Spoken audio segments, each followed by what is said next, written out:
नमस्कार विद्यार्थी मित्रों, आज हम कक्षा 7 में इकाई 6 विक्रम साराभाई इसके स्वाध्याय को पढ़ेंगे और समझेंगे। यहाँ पर प्रश्न दिया गया है कि नीचे दिए गए शब्दों को उचित क्रम में लिखकर अर्थपूर्ण वाक्य बनाने हैं।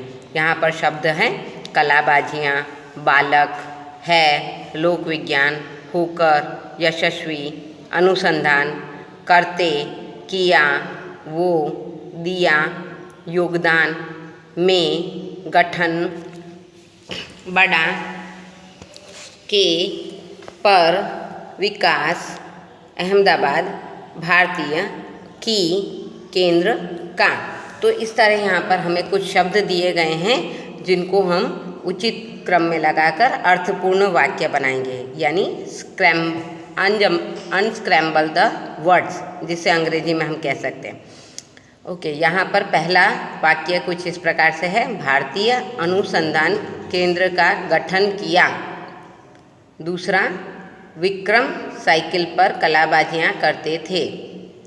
तीसरा, डॉक्टर विक्रम ने भारत के विकास में उत्कृष्ट योगदान दिया। चौथा, यह बालक बड़ा होकर यशस्वी बनेगा। पांचवा, उनके प्रयासों से अहमदाबाद में लोक विज्ञान केंद्र की स्थापना हुई है। इस तरह हमने यह अर्थपूर्ण वाक्य बनाए हैं। प्रश्न 2 हमें कह रहा है निम्नलिखित शब्दों के वचन बदलिए। यहाँ पर इनके वचन बदलकर इन शब्दों का फिर वाक्य में प्रयोग भी करना है। तो पहले हम वचन पढ़ते हैं। वचन, यहाँ एक वचन दिया गया है जिन्हें हमें बहुवचन में परिवर्तित करना है। लड़का तो लड़के, किताब, किताबें, नदी, नदियाँ, लिफाफा, लिफाफे, नारी, नारियाँ, माली तो माली ही होगा, क्योंकि यह कुछ शब्द ऐसे होते हैं जिनका बहुवचन ऐसा का ऐसा ही होता है, तो माली का माली ही रहेगा।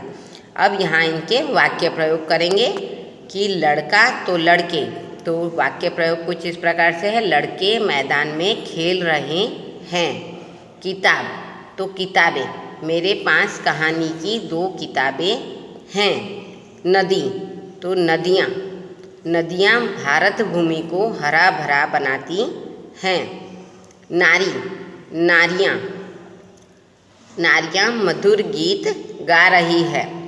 और अगला है माली, तो माली पौधों से फूल तोड़ रहे हैं। तो इस प्रकार हमने एक वचन शब्दों का बहुवचन किया है। अब हमें अगला प्रश्न कह रहा है कि निम्नलिखित परिच्छेद का मातृभाषा में अनुवाद कीजिए। यहाँ पर हमें हिंदी में एक परिच्छेद दिया गया है जिसे हमें अंग्रेजी में रूपांतरित करना है। यह कुछ इस प्रकार से है कि वह केवल उच्च कोटि के वैज्ञानिक ही नहीं थे, बल्कि व्यवस्थाओं के बावजूद कला, शिक्षा व समाज के लिए पर्याप्त समय निकाल लेते थे। उनके ही प्रयासों से अहमदाबाद में लोक विज्ञान केंद्र एवं नेहरू विकास संस्थान की स्थापना हुई। यहाँ वह जन सामान्य की विज्ञान के प्रति रुचि जागृत करने के लिए कार्य करते रहे। अब हमें इसका अंग्रेजी में रूपांतरण करना है, जो कि कुछ इस प्रकार से है। He was not only a scientist of a high order, but in spite of his busyness, he worked for art, education and society. Took enough time due to his effort. Lok Vigyan Kendra and Nehru Development Institute were established in Ahmedabad. Here he kept working to awaken the interest of the general public towards science. तो इस तरह हमने इस परिच्छेद का मातृभाषा में यानी अंग्रेजी में अनुवाद किया है। अगला प्रश्न हमें कह रहा है कि यहाँ कुछ योग्यता के शब्द दिए गए हैं जिनसे हमें पढ़ना है और हमारी भाषा का विकास करना है। तो यहाँ पर कुछ ऐसे शब्द हैं जिनके अर्थ भी हमें दिए गए हैं। डॉक्टर विक्रम साराभाई की स्मृति में विज्ञान के विविध क्षेत्रों जैसे रॉकेट, उपग्रह, संचार, मौसम विज्ञान, खगोल विज्ञान, भौतिकी, सुदूर संवेदन, अंतरिक्ष उपयोग, आयुर्विज्ञान, हवाई विज्ञान, भूगणित तथा अंतरिक्ष अभियंत्रण में विशिष्ट अनुसंधानकर्ता, वैज्ञानिकों और लेखकों, इन सभी को डॉक्टर विक्रम साराभाई स्मारक पुरस्कार प्रदान किए जाते हैं। यानी जो इस क्षेत्र में, इन क्षेत्रों में काम करते हैं, उनके लिए पुरस्कार की घोषणा की गई है और उस पुरस्कार का नाम डॉक्टर विक्रम साराभाई के नाम पर रखा गया है, ताकि इससे उनकी विज्ञान के क्षेत्र में जो उन्होंने योगदान दिया है उसे अमर किया जा सके। अब यहाँ कुछ शब्द दिए हैं जिनके फुल फॉर्म यानी विस्तृत नाम दिए गए हैं। UNESCO, United Nations educational, scientific and cultural organisation.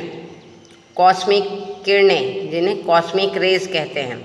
भौतिक अनुसंधान प्रयोगशाला यानी physical research laboratory. Ahmedabad textile industries research association यानी ATIRA, Ahmedabad textile industrial research association. परमाणु ऊर्जा आयोग यानी एटॉमिक एनर्जी कमीशन। भारतीय अवकाशीय अनुसंधान केंद्र यानी ISRO, Indian space research organisation. और लास्ट है उपग्रह, जिसे अंग्रेजी में सैटेलाइट कहा जाता है। यहाँ पर हमें कुछ राष्ट्रीय खिताबों के भी नाम दिए गए हैं, जैसे पद्मश्री, पद्म भूषण, पद्म विभूषण, भारत रत्न और अर्जुन पुरस्कार, जो हम अलग अलग क्षेत्रों में हमारे द्वारा दिए गए योगदान पर हमें भारत सरकार द्वारा दिए जाते हैं। इसके बाद अगला प्रश्न है व्याकरण विभाग में सर्वनाम की परिभाषा। मित्रों, हम सर्वनाम को पहले ही पढ़ चुके हैं, यहाँ पर एक बार उसका वापस से अध्ययन कर रहे हैं कि सर्वनाम किसे कहते हैं। कि संज्ञा के स्थान पर आने वाले शब्दों को सर्वनाम कहा जाता है। यह 6 प्रकार के होते हैं: पुरुषवाचक, निश्चयवाचक, अनिश्चयवाचक, प्रश्नवाचक, संबंधवाचक और निजवाचक। यहाँ पर हमें निश्चयवाचक और अनिश्चयवाचक सर्वनाम के भेद स्पष्ट करने हैं। तो निश्चयवाचक सर्वनाम यानी ऐसे सर्वनाम शब्द जिनके द्वारा किसी निश्चित व्यक्ति या किसी निश्चित वस्तु की ओर संकेत किया जाता है, उन्हें निश्चयवाचक सर्वनाम कहते हैं। जैसे यही, आप, वह, यह, इस तरह के शब्द निश्चित व्यक्ति के बारे में या निश्चित वस्तु के बारे में संकेत करते हैं, इसलिए इन्हें निश्चयवाचक सर्वनाम कहा जाता है। अनिश्चयवाचक सर्वनाम यानी ऐसे सर्वनाम शब्द जो किसी निश्चित व्यक्ति अथवा किसी निश्चित वस्तु का बोध नहीं कराते हैं, उन्हें अनिश्चयवाचक सर्वनाम कहा जाता है। जैसे कुछ, कोई, किसी ने, इस प्रकार। तो इस प्रकार हमने सर्वनाम शब्दों को किया। अब यहाँ कुछ वाक्य दिए गए हैं जिनमें हमें सर्वनाम का प्रकार बताना है। पेड़ के नीचे कोई खड़ा है, तो कोई यानी यह निश्चित नहीं है, इसलिए यह अनिश्चयवाचक सर्वनाम है। पता नहीं यह संदूक किसकी है, किसकी, यह भी कुछ निश्चित नहीं बता रहा है कि किससे संबंधित है, इसलिए यहाँ अनिश्चयवाचक सर्वनाम आएगा। तीसरा है यह शिवाजी का किला है, तो यह निश्चित है कि शिवाजी का किला है, इसलिए यह निश्चयवाचक सर्वनाम कहलाएगा। वह श्याम का मित्र है, यानी यहाँ पर यह निश्चित है कि वह व्यक्ति श्याम का मित्र है, इसलिए यहाँ निश्चयवाचक सर्वनाम आएगा। लड़का कुछ खाना चाहता था, तो कुछ यानी कुछ भी पता नहीं है कि क्या खाना चाहता है, इसलिए यह अनिश्चयवाचक सर्वनाम है। तो मित्रों, आज हमने कक्षा 7 में इकाई 6 डॉक्टर विक्रम साराभाई इसके स्वाध्याय को समझा और पढ़ा। धन्यवाद।